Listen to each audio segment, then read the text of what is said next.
Now, Foreign Affairs Minister Samuel Ablakwa has disclosed that a corruption scandal at Ghana's embassy in the U.S. cost the state over $4.8 million annually. He accused former employee Fred Kwarting of diverting consular fees to his accounts through a private website, bypassing official embassy channels. The scheme, uncovered by an audit team, led to the temporary closure of the embassy. He emphasized that the government is taking action to recover the lost funds and hold all parties accountable. There's more in the following report. Biden encountered a backlog of over 2,300 visa applications. And I'm sure that honorable members have seen a number of videos about frustrations being expressed by visa applicants at the Washington embassy. Mr. Speaker, there was also no structured filing or tracking system in place. Compounding the issue, an average of 350 new applications were being submitted daily. The situation was highly disorganized and required urgent intervention. Mr. Speaker, I arrived at the mission on 1st June 2025 to personally assess the situation on the ground.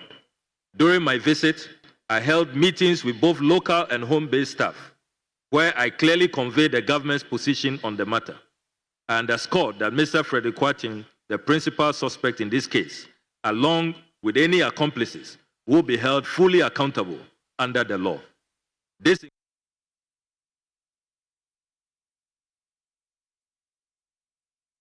Well, joining us is Nana Asafoje Aya. He's Deputy Ranking Member on the Foreign Affairs and Regional Integration Committee.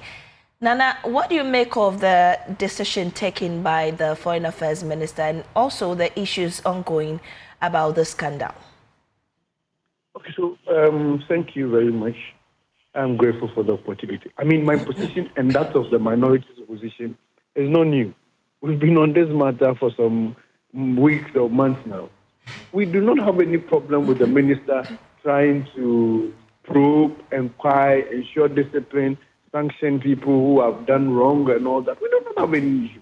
In fact, yesterday, the ranking member simplified everything that the minister stood there to talk about. Everything. This has to do with a staff of the embassy privately engaged in a contract with the same embassy he works with. And that is why we have all these issues.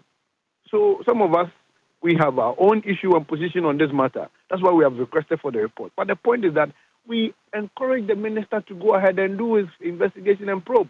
And then the necessary sanctions that is due anyone or anybody in this whole issue should be meted out. But our problem is simple. Our position is simple. That this issue, the issue he came to read and talk about or brief parliament about, did not warrant the closure of an embassy.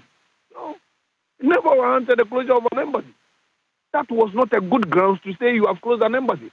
And we made the point clear that the closure of the embassy has caused Ghana a lot of problem than good.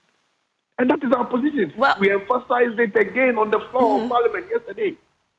But the embassy, I understand, has been reopened. The issue is now access to services. I'm telling you that. I made the point on the floor. The reopening is just in the name, so to speak.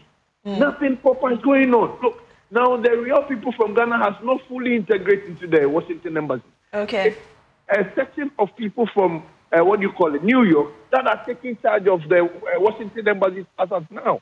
And there's a whole lot of chaos.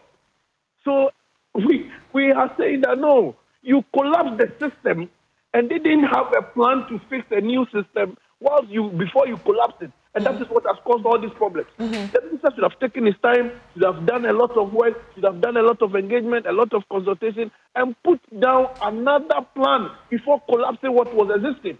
You don't rush into collapsing a system when you don't have an alternative or when you don't have a new one in place.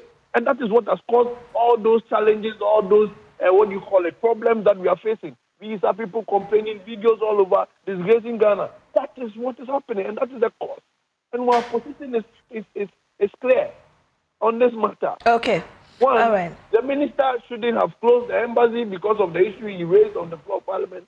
Two, even before closing the embassy or doing that, you should have had a system in place before that decision was taken. You had no system, you had no backup plan, you have nothing. Then you went ahead and closed an embassy. All right, we'll have to put those questions to the minister or someone in government. Thank you so much for joining us on News Desk. We'll take it.